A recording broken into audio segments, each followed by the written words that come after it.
Vous savez, Satan travaille. Quand on dit le royaume des cieux est soumis à la violence, c'est deux sens. Il y a ceux qui travaillent pour que tu ne puisses pas avoir le royaume. Et puis il y a toi-même qui travaille pour avoir le royaume. Parce qu'il y a une affaire où je ne gagne pas, tu ne gagnes pas. Satan sait qu'il a perdu le ciel. Il va te présenter tout ce qui va te permettre de perdre le ciel.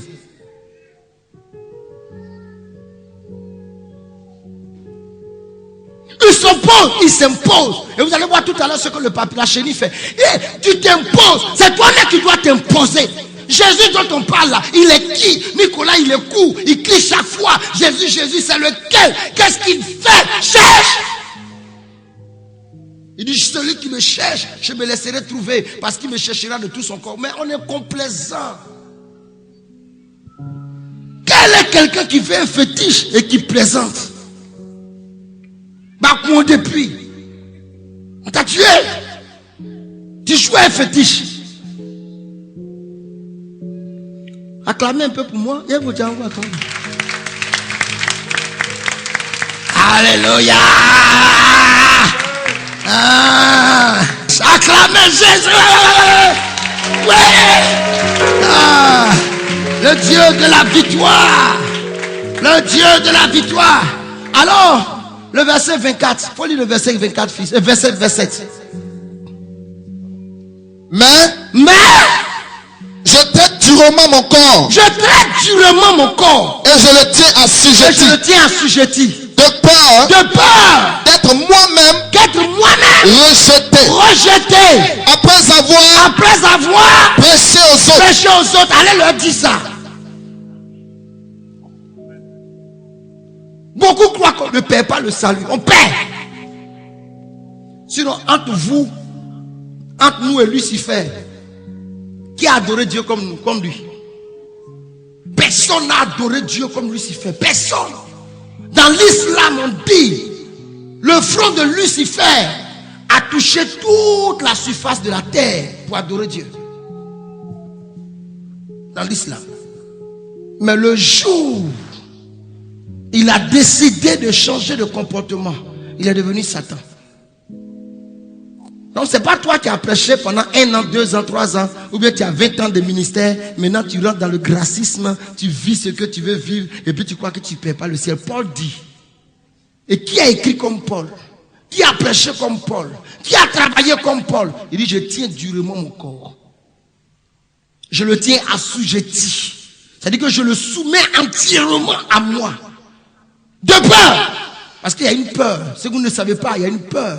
Je peux prêcher, Nicolas peut prêcher, crier pendant des années, puis aller en enfer. Il y a une peur. La peur que tu dois avoir, c'est d'aller en enfer. C'est même pas la peur de tomber malade. C'est même pas la peur de ne pas être marié. C'est même pas la peur de ne pas voyager. C'est même pas la peur de ne pas travailler. Aujourd'hui, on a plus peur de ne pas travailler que d'aller en enfer. On est préoccupé de comment on va faire pour avoir travail. On est préoccupé de comment on va se marier. Plus que de chercher comment éviter. J'étais au cimetière hier. Mon âme me faisait mal. Je marchais aux côtés de mon fils. Et j'avais une seule chose que je faisais. Je regardais les dates de naissance et les dates de décès. Des enfants de 14 ans au cimetière. La personne la plus vieille que j'ai vu sa date à ce cimetière hier, là où on a marché, c'est que cette personne était née en 53. De 53 en 2014. À peine 61 ans. C'est vu ça. C'est vu ça. Pourquoi? Parce que personne ne pense, quand je vais coucher, qu'est-ce que je vais devenir? Mais comme je suis arrêté, je deviens quoi? Parce qu'ils sont en train de m'écouter, les enfants. Je suis arrêté, qu'est-ce que j'ai? Mais on ne demande pas, quand je serai couché, je vais devenir quoi? Paul dit, je traite durement mon corps. C'est exactement, mon fils, ce que le papillon fait.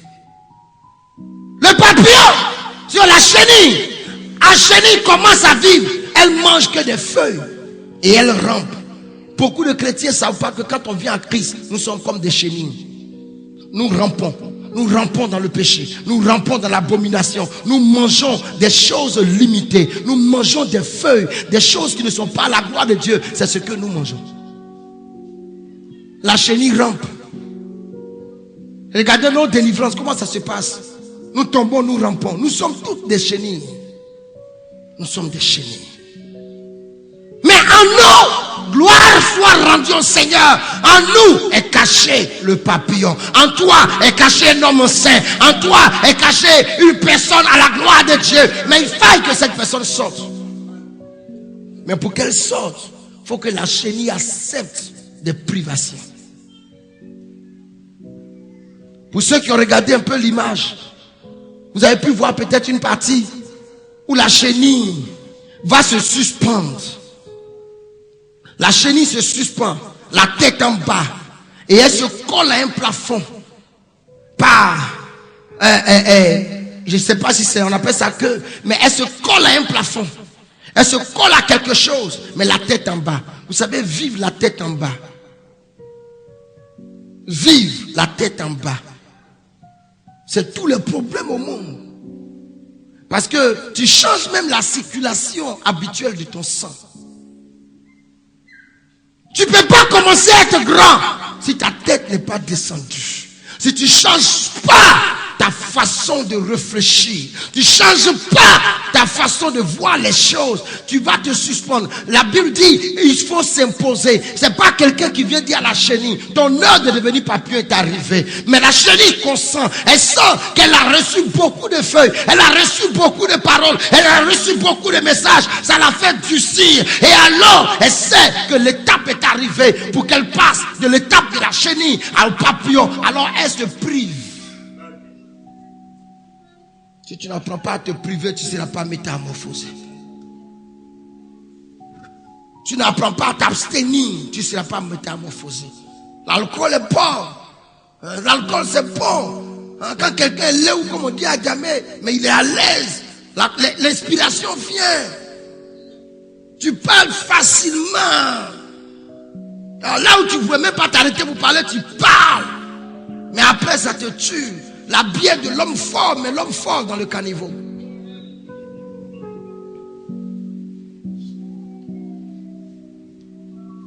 La chenille se suspend. Selon l'image que j'ai vue tout à l'heure, qu'est-ce qu'elle fait? À l'intérieur, il y a une autre étape de son existence pour aller vers le papillon, qu'on appelle ça chrysalide. Qu'est-ce qu'elle fait? C'est parce qu'on n'a pas de vidéoprojecteur, j'allais projeter ça pour vous. La chenille se suspend et puis elle se déchire. Elle se déchire, c'est pas quelqu'un qui vient la déchirer. Je ne sais pas comment elle se concentre, mais elle se déchire. Et puis alors, ce qui est caché à l'intérieur de la chenille, qui va devenir papillon, sort. Si tu n'étais pas déchiré, ta chair va te tuer. Est-ce qu'ils sont avec moi? Vous êtes avec moi ici? La chenille se déchire, elle se concentre, elle se déchire. Et puis ce qui est à l'intérieur sort. Et quand ça sort, c'est fragile. Il y a plusieurs étapes pour passer de la chenille au papillon. Quand ce qui est à l'intérieur la sort, mes enfants, c'est fragile, c'est exposé, facile à détruire. Il faut à un moment donné t'exposer pour que Dieu seul soit ta protection. Ce qui sort va se laisser durcir. Et ça va passer un temps. L'histoire de la chenille que je vous ai présentée, c'est 2 semaines de jeûne.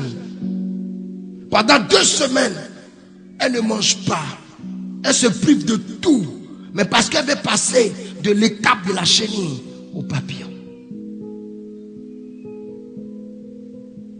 S'abstient. Tout plaisir arrêté. Toute gloire suspendue. Et pendant les 2 semaines, il n'y a pas feuille. Parce que je ne veux plus manger les feuilles. Je t'annonce ce message pour que tu changes de nourriture. Ils ne m'ont pas entendu. Je ne sais pas si je suis en train de parler à quelqu'un. Je t'annonce ce message pour que tu changes de nourriture en 2015. Si tu ne te prives pas de ce que tu as l'habitude de manger, tu ne seras pas habitué à ce que tu vas manger. Est-ce que je parle à quelqu'un?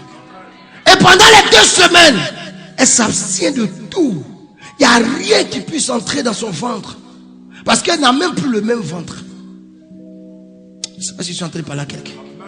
Rien ne peut rentrer dans son ventre. Parce qu'à cette époque, elle n'a plus le même ventre. Elle a même en train de changer tout son système intestinal.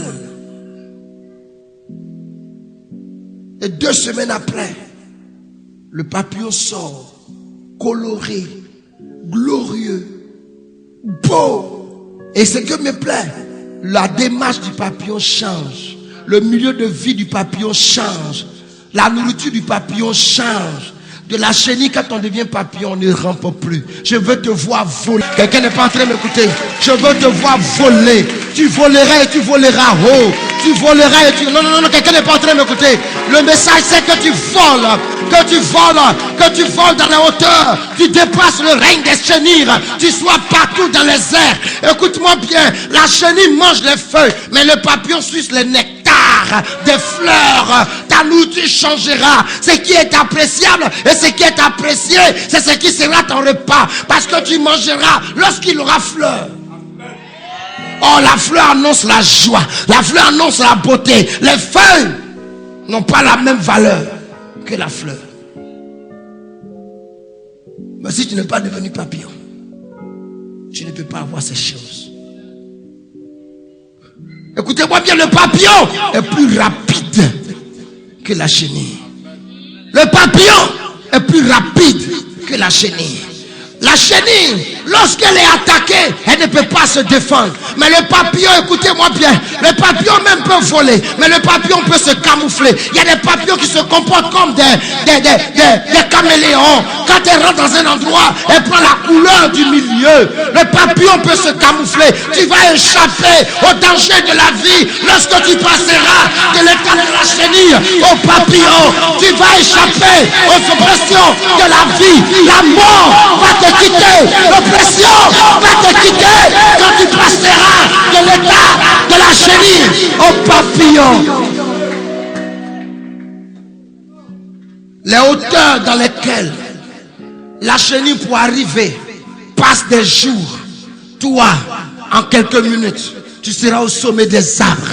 Vous savez, les fleurs se font au sommet des arbres. Et les feuilles peuvent être en dessous des arbres. Tu mangeras en haut. Tu mangeras en haut. Tu mangeras sur le sommet des arbres. Tu mangeras sur le sommet des arbres. Quelqu'un a-t-il dit amen?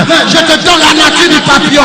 Quelqu'un a-t-il dit amen? Je te donne l'élévation du papillon. Je te donne la gloire du papillon. Je te donne le milieu de vie du papillon. Je te donne la nourriture du papillon. Je te donne la gloire du papillon. Tu passeras de la chenille au papillon. Deviens un papillon coloré, un papillon qu'on peut connecter. Vous savez, jamais on a fait des connexions de chenilles, mais on fait les connexions papillons d'Asie. Et ce qui me plaît, écoutez-moi très bien, les papillons voyagent. Il y a la migration des papillons. Mais les chenilles ne peuvent pas voyager. Les chenilles sont bloquées sur leur petit territoire. Mais quand tu deviens papillon, le monde entier est à ta porte. Je vois ton mystère de voyage parce que tu deviens un papillon. Je déclare, non, quelqu'un n'est pas en train de m'écouter. Tu deviens un papillon. Mais pour atteindre le stade du papillon, c'est toute une douleur. Vous savez, quand quelqu'un a une plaie qui lui fait mal, il a l'impression que personne n'a jamais eu de plaie. Il a l'impression que personne n'a jamais eu de plaie. Mais il ne sait pas qu'avant lui, d'autres ont eu des plaies qui faisaient plus mal et ils sont guéris. Écoutez-moi, Église. Avant que je termine ce message, nous ne sommes pas la même chose. Dieu nous appelant, nous ne sommes pas la même chose. Il faut que nous le sachions. Jésus est dans notre bac. Les autres bacs peuvent se noyer. Mais nous devons nous souvenir que Jésus est dans notre bac. Le fait que personne ne nous a contraints et que volontairement nous avons accepté Jésus, nous devons comprendre qu'on n'est pas la même chose. Nous devons passer de la chenille au papillon. Évitons que quelqu'un choisisse notre destinée. Évitons que quelqu'un nous impose sa volonté dans notre destinée. Paul dit, je me prive de tout que quelqu'un est bête. Je me rappelle une année ici, nous avons dit à la maman de jeûner le 1er janvier. Il y a un 1er janvier qu'on a fait jeûner cette maman. Mais nous savons ce qui s'est passé dans sa vie cette année-là. Parce que c'était une période où tout le monde est dans l'abondance de nourriture. Et puis elle est jeune. Pas parce qu'elle n'a pas envie de manger, mais parce qu'elle veut honorer Dieu. Donnons notre vie au Seigneur. N'envions personne sur le territoire ivoirien. N'envions aucune communauté. Je vous dis, mes enfants, on ne rend pas témoignage de soi. Mais votre Père n'a sa main dans rien d'autre, n'est soutenu par rien d'autre que par Jésus-Christ. Rien que ça, ça doit vous permettre d'être tranquille. Le jour que vous me verrez dans le péché, je vous donne la permission de quitter l'église. Parce qu'on ne s'attache pas à un pasteur qui nous envoie d'enfer. Votre âme a plus de valeur que moi. Je vous le répète. En prenant le ciel et la terre à témoin, la chair à témoin, votre âme a plus de valeur que moi.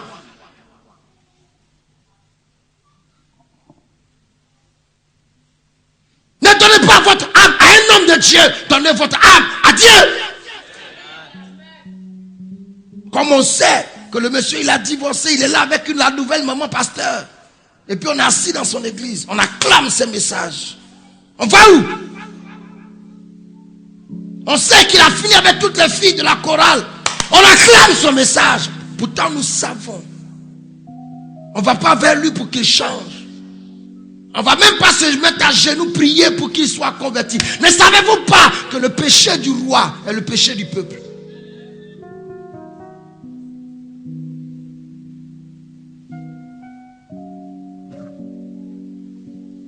Ma mission, c'est d'avertir quelqu'un pour qu'il n'aille pas en enfer. L'église n'est pas bâtie pour qu'il y ait 10 000 offrandes. Je suis désolé. Le jour qu'il n'y en a pas, il n'y en a pas. Le jour qu'il y en a, que vous me donnez gloire à Dieu. Le jour que vous refusez de me donner gloire à Dieu. Mais l'essentiel, c'est que je t'aurais aidé pour que tu rentres dans le royaume. En te disant que le péché t'amène en enfer. En te disant que ta vie compromise t'amène en enfer. Le danger évité, c'est même pas la mort. La mort est une bénédiction pour quiconque croit en Christ. Le danger évité, c'est l'enfer.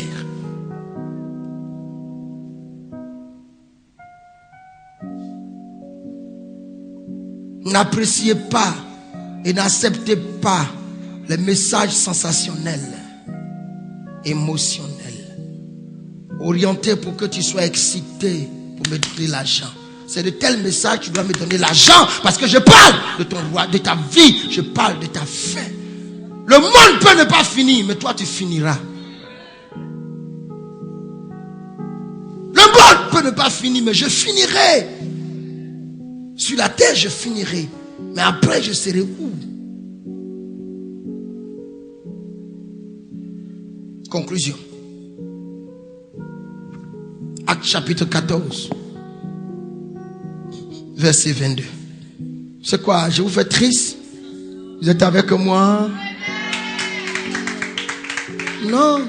Je ne vais pas me retrouver au ciel. Et puis je vais te reconnaître que tu étais à la mi-chasse. Et puis tu es en enfer. Pour me demander une goutte d'eau. Je peux pas. Je peux pas accepter.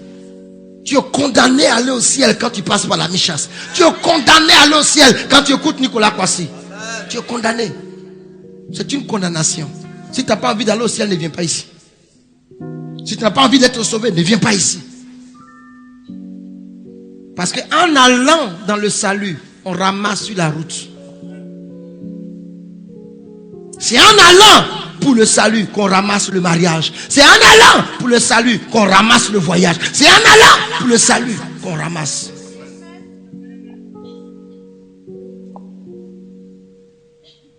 Acte chapitre 14, verset 22.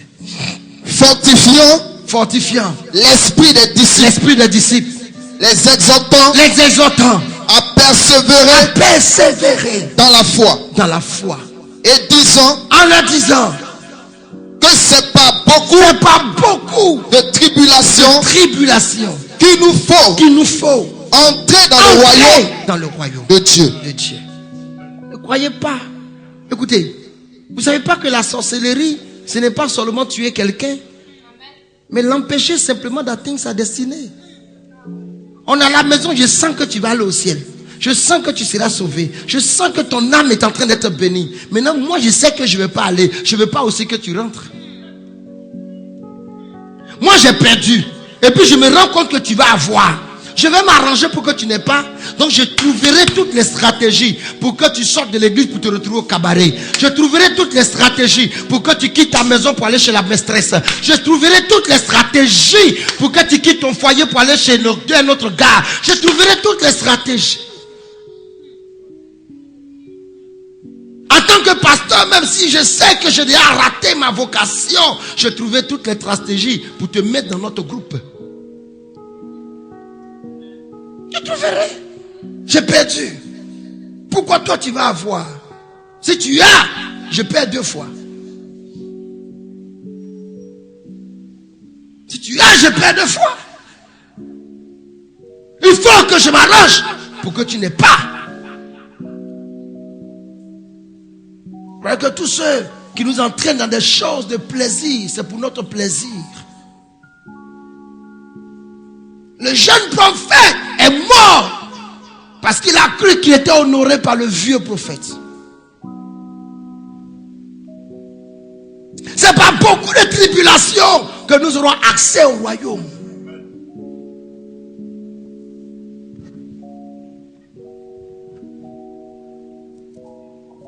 Quand vous lisez bien la Bible, vous allez comprendre que Dieu veut que nous passions des chenilles aux papillons. Remarquez un peu. Éphésiens chapitre 1, le verset 3 dit quoi? Dieu nous a bénis de toutes sortes de bénédictions spirituelles dans les lieux célestes en Christ. Mais nous sommes à terre. Pourquoi il met nos bénédictions en haut? Nous on est à terre. Il sait qu'on est à terre.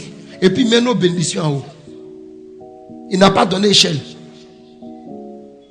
C'est pourquoi on vole. C'est pourquoi on passe de l'étape des chenilles au papillon. Sans métamorphose, mes enfants, on n'entre pas dans un nouveau monde. Quand tu arrives en France, tu es obligé de te métamorphoser. Sinon, tu ne peux pas t'adapter à leur climat. Sinon, tu vas faire comme le masque manoir. Je vais partir au Mans. Il faut t'adapter. Nous avons changé de style de vie. Je conclus totalement par ce verset de 1 Pierre 2,9. Il dit, vous au contraire, vous êtes une race élue, une nation sainte, un peuple acquis, un sacerdoce royal, racheté pour chanter les vertus de l'Éternel, qui par Jésus, je paraphrase, vous a pris des ténèbres à l'admirable lumière. Écoutez-moi bien. Souvent on ne fait pas attention à la fin de ce verset. Quelqu'un qui passe des ténèbres à la lumière, il a un problème. Pourquoi quand on met les gens à camp pénal, on les met dans le noir, on ne casse pas leurs yeux, on ne casse pas leurs yeux, on les met dans le noir. Pendant longtemps, ils ont regardé le noir. Ils ont regardé le noir pendant longtemps.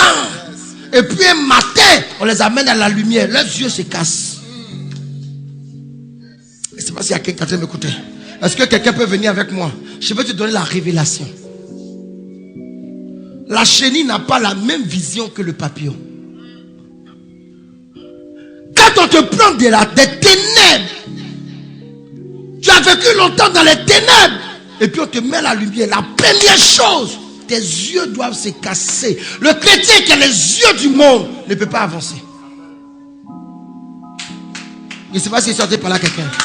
Le chrétien qui a encore les yeux du monde ne pourra pas réussir dans ce nouveau domaine. Parce que tu es encore dans tu es dans le Seigneur, mais tes yeux regardent en arrière comme la femme de Lot. Tu ne peux être que statue. Nous sommes rentrés en Christ, mais nos yeux sont sur les mini-jupes des sœurs. Nos yeux sont sur les voitures luxueuses. Oui, tel a une voiture luxueuse. Moi, je n'en ai pas. Donc, je ne suis pas à sa hauteur. Mais vous ne regardez pas de la même manière. Toi, quand tu es sorti des ténèbres, tes yeux se sont cassés pour s'ouvrir sur autre chose. Parce que tout aveugle voit.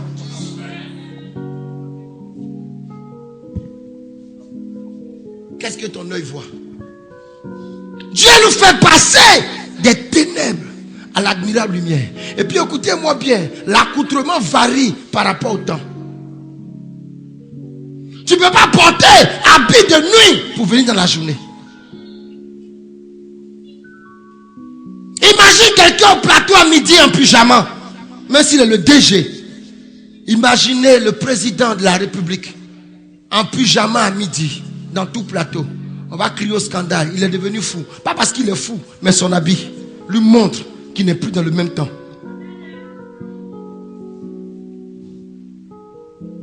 Mais nous conservons notre accoutrement des ténèbres. Et puis on veut avoir ce qui est dans la lumière. Mais nous arrivons à la lumière comme des fous. Qui est le fou à qui on donne de gloire?